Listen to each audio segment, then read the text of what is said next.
ألم تر إلى الذين بدلوا نعمة الله كفرا وأحلوا قومهم دار البوار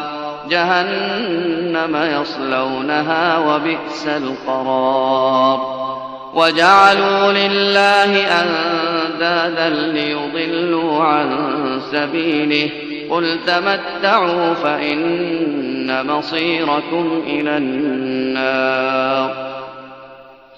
قل لعبادي الذين آمنوا يقيموا الصلاة وينفقوا مما رزقناهم سرا وعلانية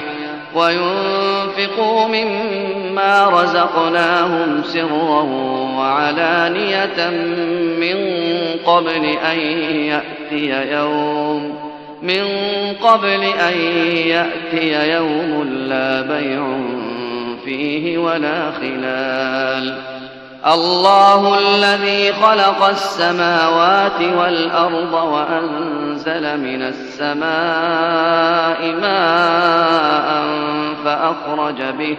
فأخرج به من الثمرات رزقا لكم وسخر لكم الفلك لتجري في البحر بأمره وسخر لكم الشمس والقمر دائبين وسخر لكم الليل والنهار وآتاكم من كل ما سألتموه وإن تعدوا نعمة الله لا تحصوها إن الإنسان لظلوم كفار وإذ قال إبراهيم رب اجعل هذا البلد آمنا واجنبني وبني أن نعبد الأصنام رب إنهن أضللن كثيرا من الناس فمن تبعني فإنه مني ومن عصاني فإنك غفور رحيم ربنا إني أسكنت من ذريتي بواد غير ذي زرع عند بيتك المحرم ربنا ليقيموا الصلاة فاجعل أفئدة من الناس تهوي إليهم وارزقهم من الثمرات لعلهم يشكرون ربنا إنك تعلم ما نخفي وما نعلن وما يخفى على الله من شيء في الأرض ولا في السماء الحمد لله الذي وهب لي على الكبر إسماعيل وإسحاق إن ربي لسميع الدعاء رب اجعلني مقيم الصلاة ومن ذريتي ربنا وتقبل دعاء ربنا اغفر لي ولوالدي وللمؤمنين يوم يقوم الحساب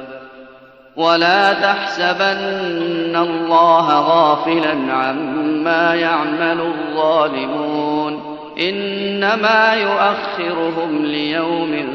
تشخص فيه الأبصار مهطعين مقنعي رؤوسهم لا يرتد إليهم طرفهم وأفئدتهم هواء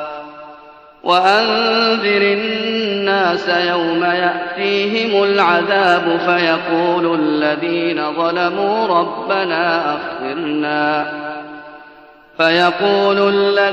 ظلموا ربنا أخرنا إلى أجل قريب نجب دعوتك ونتبع الرسل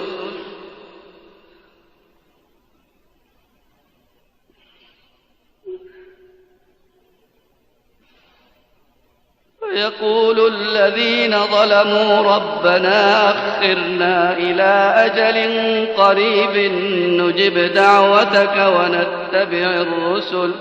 أولم تكونوا أقسمتم من قبل ما لكم من زوال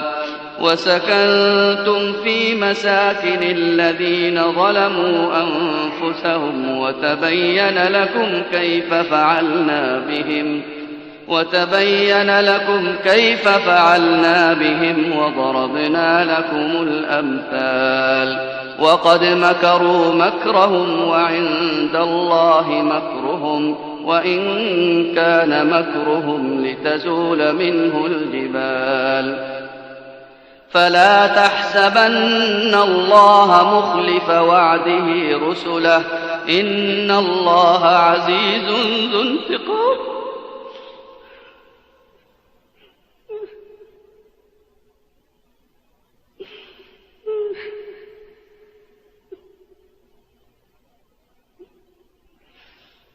فلا تحسبن الله مخلف وعده رسله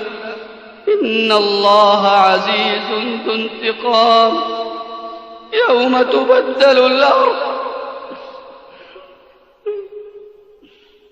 يوم تبدل الأرض غير الأرض والسماوات وبرزوا لله الواحد القهار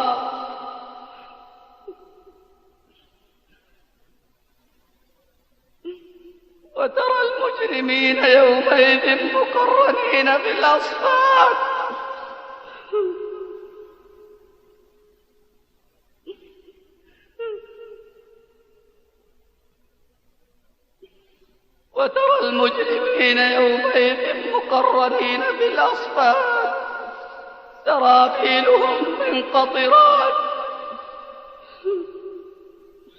سرابيلهم من قطران وتغشى وجوههم النار ليجزي الله كل نفس ما كسبت إن الله سريع الحساب هذا بلاغ للناس ولينذروا به وليعلموا أنما هو إله واحد وليذكر أولو الألباب